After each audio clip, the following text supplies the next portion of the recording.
The following program was provided by an independent producer solely responsible for its content. The opinions expressed do not necessarily represent the views of this station, its staff, board of directors, or underwriters. Saving and investing can be confusing and overwhelming. We're here to break through the noise, misinformation, and confusion with easy-to-understand concepts and tools that you can put into practice right away. Whether you're a novice investor or an old pro, join Jason as he explores different topics on investing and personal finance. From 401ks to better budgeting decisions, we'll cover it all.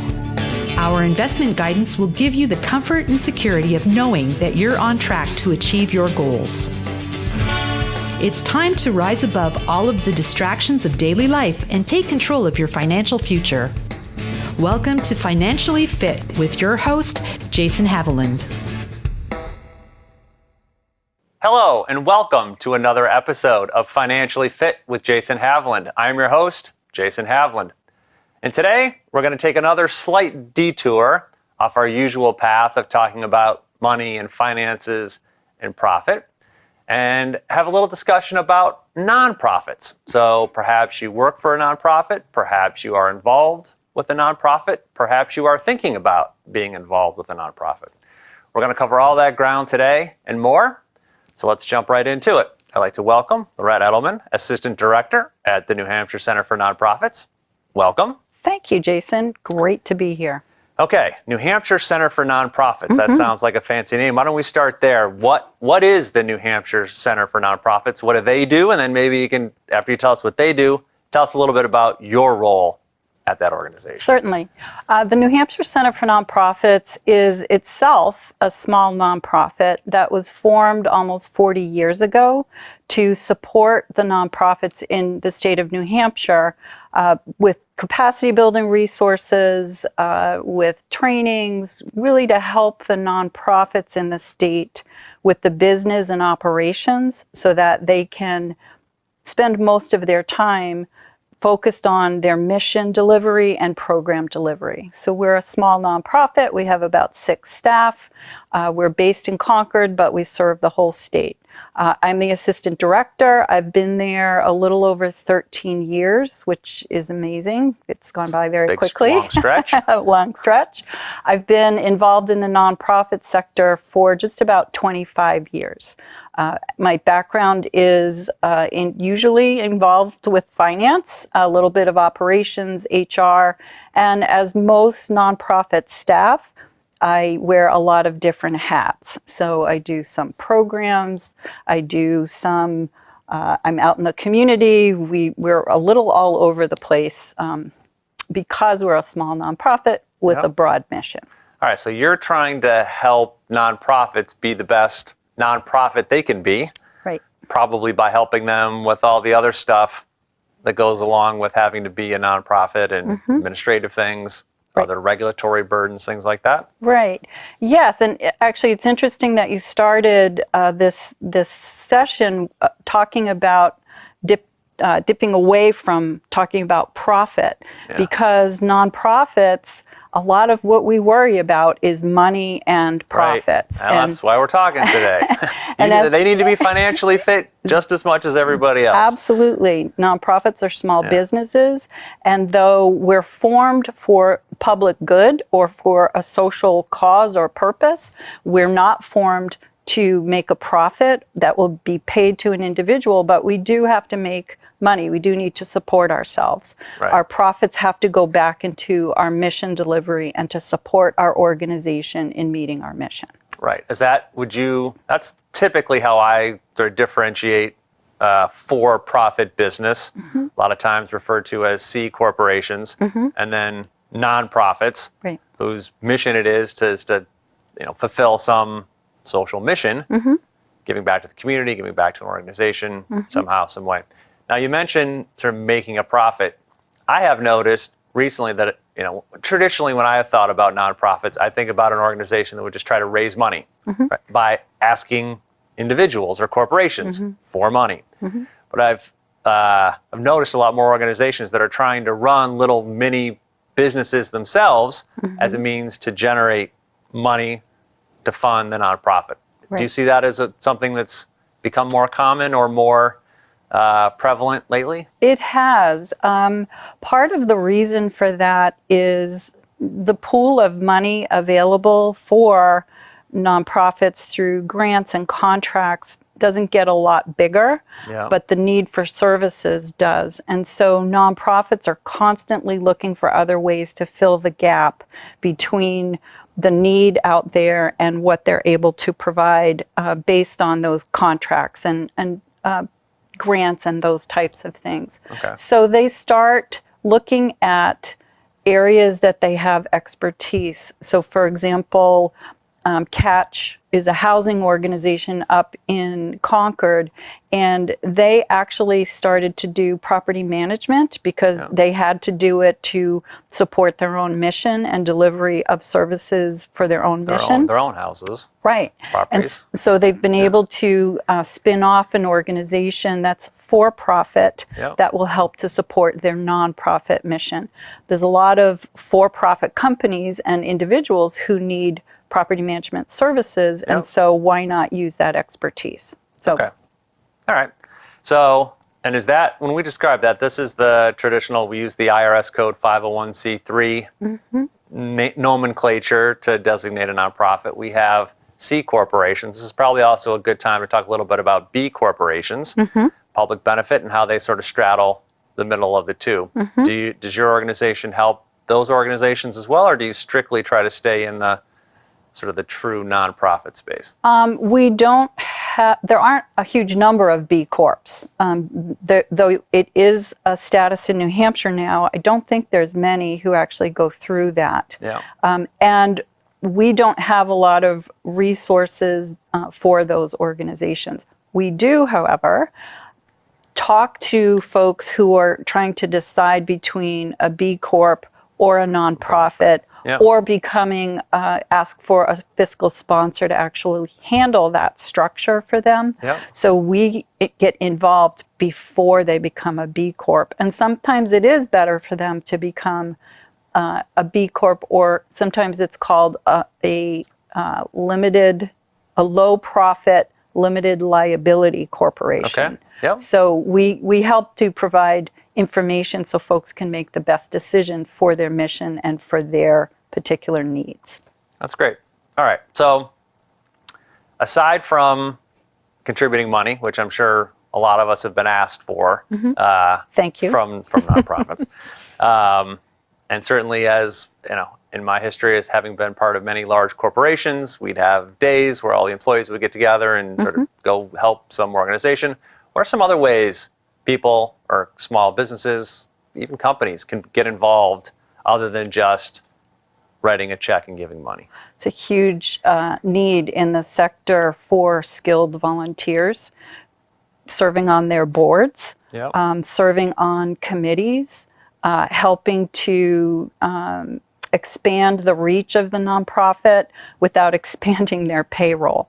So, for example, folks with marketing expertise are always in high demand in the nonprofit sector on boards or on committees, event committees or fundraising committees, but really committees that can help the nonprofit reach their community and reach their constituents as well. Sometimes nonprofits have trouble reaching the people who need to use their services. So skilled volunteers is a huge need and a great way for business owners or community members to work with the nonprofit sector. So what's the best way? Is there like a database or some, how would you recommend somebody that had a skill that they might even wonder, is this even a skill that somebody might want, right? How would you recommend they sort of go about trying to do that matching of their skills to nonprofits that might need help? There's a couple of ways to do that. Volunteer New Hampshire, which is a statewide organization who provides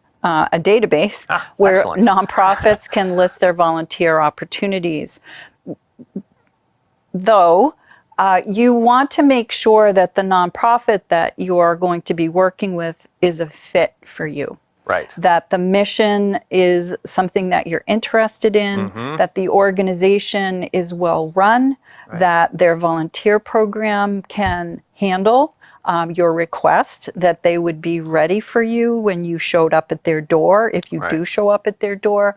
So Volunteer New Hampshire's database is a great place to start to see where opportunities are in the state and the types of opportunities. Yep. But if you have a particular interest or you have a nonprofit in your community, check their website. Oftentimes the volunteer opportunities will be on there.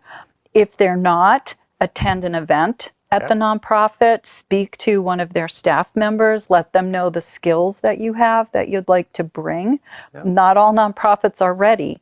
So make sure that you do a little due diligence when you're volunteering your time, because time is as valuable an asset as your money. Right. And we need to make sure as a sector that we're engaging our volunteers well so that they come back. Right. Interestingly enough, like the opportunity they might need is like they might need a manager or management kind of person to oversee all the people that are trying to volunteer, right? You need so that when your volunteers show up, you're not just standing there saying, all right, what do I go do next? Exactly. Like just sort of looking around for something to do. You need traffic cops to point people in the right direction. And you need a system that's been vetted and set up. The Center for Nonprofits is involved in a 3-year grant with Volunteer New Hampshire around a project that we call HIVE, which is High Impact Volunteer Engagement. Okay. And we provide training and resources for nonprofits so that they will be prepared for those skilled volunteers. Right. We provide coaching and mentoring with a national consultant who works with national organizations like the Points of Light Foundation. Okay. So the center provides services like that to teach a man to fish as opposed to giving them the fish. Right. So we help the nonprofits set up position descriptions for the volunteers, set up evaluation criteria, do pilot projects so that they can test out these different positions and also projects and make sure that they're a good fit for their organization and for the volunteer. Yeah. All right. So that's, you used a word earlier, capability building or capacity building. Like that sounds very much like what that is, right? There's like, look, for an organization that doesn't have management structure or really even know how to, they need volunteer help. They don't even know how to put a program or structure around getting volunteers in, managing them, managing their time, thanking them, like all that kind of stuff. So tell me more about what are some of the other capacities or capabilities that the center helps build in nonprofits. So that was a good example. I'm sure there highlight a couple others that you sort of feel are the core things that if an organization either can't do or isn't doing well, the center can help build. One of our goals is to help the nonprofits not reinvent the wheel.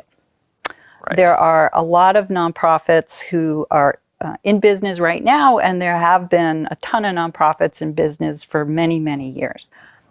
Chances are somebody's done what you're going to do. And we try to capture that knowledge and share it with the nonprofits so they don't have to reinvent anything. Right. So for small nonprofits in particular, if you don't have enough staff or you don't have a marketing department, you don't have an HR department, you don't have a finance director, many times there's one person doing all of that. We provide resources so that you can download a template from our website, so that you can watch a short video, so that you can leverage the knowledge of the people who've come before you in, again, finance and HR, operations, board development in particular. Nonprofits are required to have a board of directors. It's part of that. We don't work for an owner. We work for society. Right. And so we're required by state law to have a minimum of 5 board members. And the board governs the nonprofit. It's a group of volunteers who don't have day-to-day responsibilities for the operations for the most part, but they do provide strategy, they help with resources, they help with being an ambassador for the organization for fundraising. That relationship and those positions are difficult when you're new. And so the center provides, again, Sometimes they're not enough, right? Exactly. You hope you get good directors, but you put 5 people in a room, and they might not have every skill, ability, insight that you need. Right. And it also sounds like more than just here's some guidance as to how you might do this or that. Like you mentioned, downloading templates and manual, like very specific artifacts that somebody could sort of put into use right away. Yep. It's both. It's both. It's both. And actually, to circle back to your question about volunteering, a board member is a volunteer as well. And we want to make sure that the board member is a right fit for the organization as much as the organization is a right fit for the board member. So on our website, we have a list of questions board members should be asking organizations before they commit to board service. Yeah. We have similar templates for volunteers, a little quiz that you can take that will really help to narrow the focus of the type of position you're looking for, because you can volunteer as a program volunteer, actually rolling up your sleeves and getting in there, helping with the kids in the programs or whatever the particular mission is, or you can be a volunteer, a skilled volunteer through a committee or a board. What you want to do and how you want to work with that nonprofit will really help to identify the right nonprofit for you.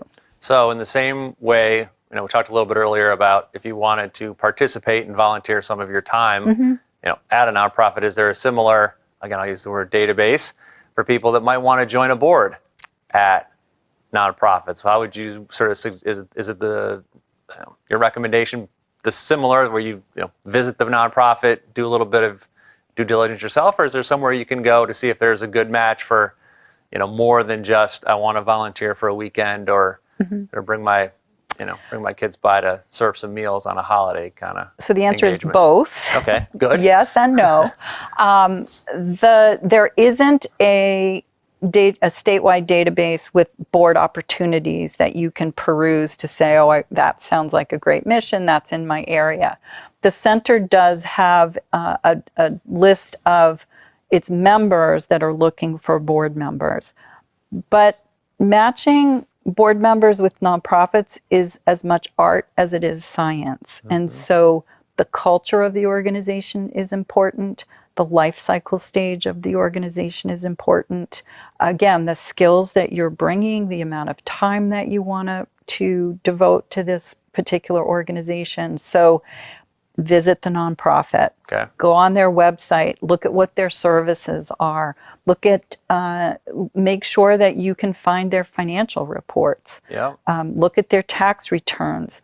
Look at the health of the organization financially. Look at their 990, which is the nonprofit tax return, either on their website, which is the best place to find it. But if you don't find it there, you can go to guidestar.org, which is GUIDESTAR.org, and find any charities 990 if they have revenue over $25,000. Okay. You can learn a lot from an organization from their tax return. It's not the best reading. Right. So maybe after you found one, does the center host conferences or seminars or networking events where someone might be like, look, I like to circulate with some nonprofits. There are opportunities like that somebody might take advantage of? We do some networking events. We also hold governance workshops. So for example, tomorrow morning we have the second in a 4-part series where we've partnered with St. Anselm College and the Center for Ethics in Business and Government, which is part of the Institute of Politics. That's a great workshop for folks who are thinking about joining a board and want to brush up on skills or learn a little bit more. Yep. There are board members there. There are executive directors and staff members from nonprofits. That's a great opportunity as well. Okay. We have another program called the Hoffman-Haas Fellowship, which is designed specifically to engage the next generation of board leaders. There's a shortage of board leaders, the chair position, the vice chair, and treasurer positions. We need to build and grow that next generation who are willing to step up and into those positions. So the fellowship is designed to do that. We have other opportunities. We do a leadership conference every year. I think everyone in the world does a leadership conference. And we have workshops throughout the state, throughout the year that they can attend as well. So that would be all that information on the center's website. The center's website, right. Okay. All right. So talked about volunteering, talked a little bit about potentially joining a board. Let's talk a little bit about if somebody wants to work at a nonprofit, like get a paycheck. So let's talk a little bit about what's the state of sort of nonprofits in New Hampshire, the general health, or the general state of the state, and then some of your thoughts on maybe some of the pluses and minuses of working for a nonprofit. That's a loaded question at the end. I know it is. So the Center for Nonprofits has a job board on our website, and it's our most trafficked webpage. I think we hit a million visits per year on that particular page. So if you're looking for a job in this sector, that would strike me that a lot of people are interested in working in the sector. Because the sector has jobs in many, many different industries. So there are direct service positions, there are administrative positions, there are executive positions. When you think about the nonprofit sector and the diversity of the sector, we have everything from the environmental organizations. There's an organization in the White Mountains that's been studying the impact of climate change on forests. I think they're on their 25th year. Their research is used all over the country. We have organizations that have suicide prevention programs that are replicated all over the country. They're looking for direct service workers. We have home care positions on our website or on the job board. The nonprofit sector is so diverse. We need marketing people and finance people. Same thing. You need all the jobs that are in a traditional company. We do. Need to be replicated in nonprofits. The nonprofit sector also encompasses healthcare. Most of the hospitals in New Hampshire are nonprofit hospitals. A lot of, the VNAs are nonprofits as well. The home care organizations are usually nonprofits. That is a huge growth industry right now. There's a huge shortage in healthcare workers. The pay in those positions needs to be worked on.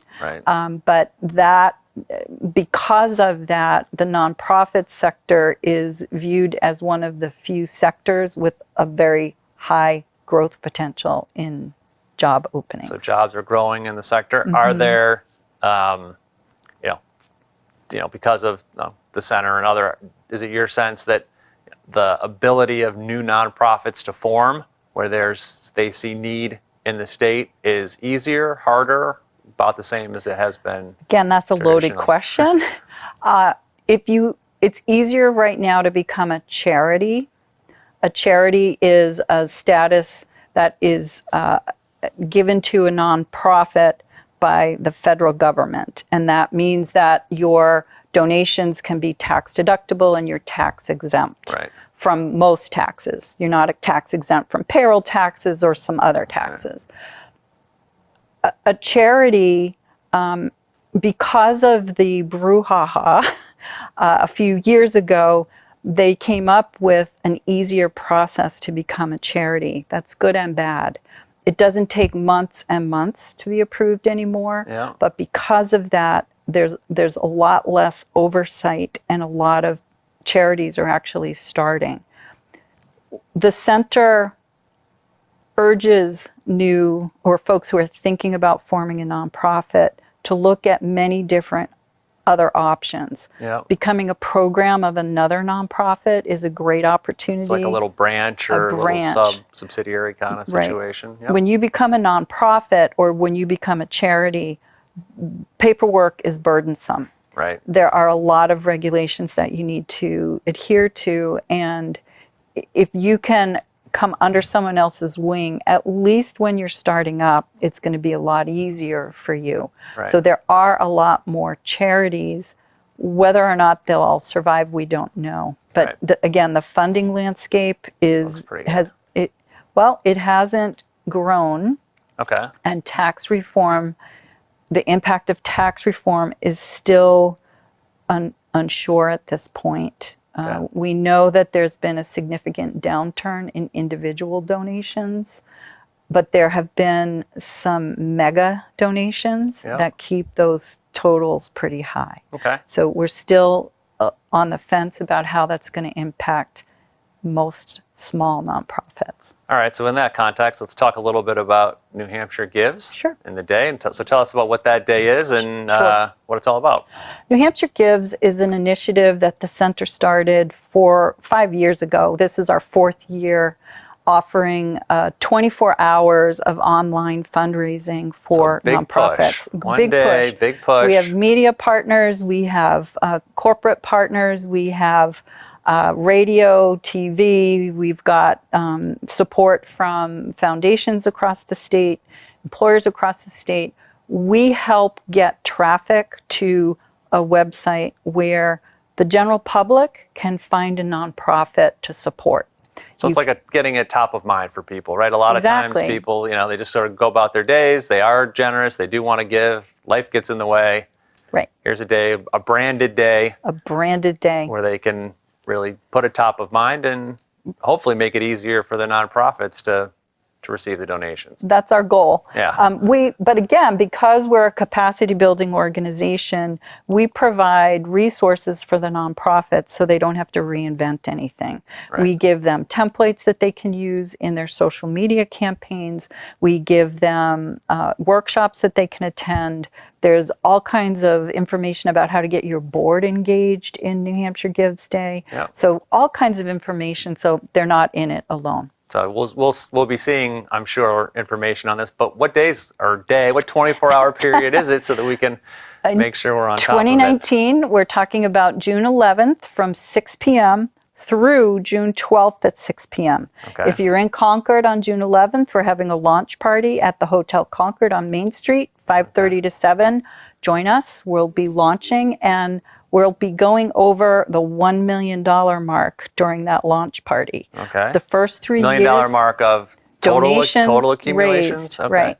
The nonprofits out there get on those social media campaigns and raise a ton of money. About 300 to 350 nonprofits participate. And again, this year we expect to hit the $1 million mark. And we're hoping that in this year's campaign, overall, those nonprofits are able to raise over $500,000. So it's a great So great that's initiative. And I'm sure make it very easy. What forms of payment? Credit cards, PayPal? Credit cards, if you are a funder, you can also talk to your nonprofit and do a match or a challenge. Those Okay. are cool. And there's all kinds of information on the new nhgives.org website. We'll definitely check that out. So thank you, Laurette. That was an excellent array of topics that we covered today. I Thank you, appreciate you Jason. being here. And I thank everybody for joining us with this episode, and we will see you soon on another episode of Financially Fit with Jason Haviland.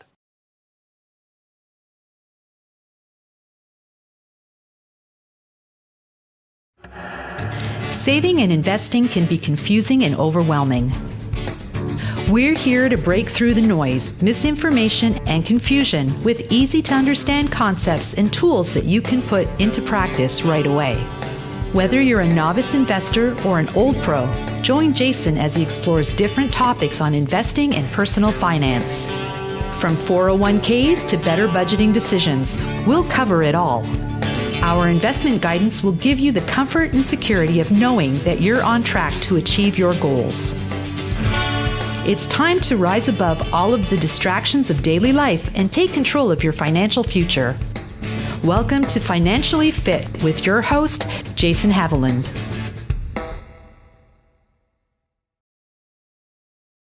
The preceding program was provided by an independent producer solely responsible for its content. The opinions expressed do not necessarily represent the views of this station, its staff, board of directors, or underwriters.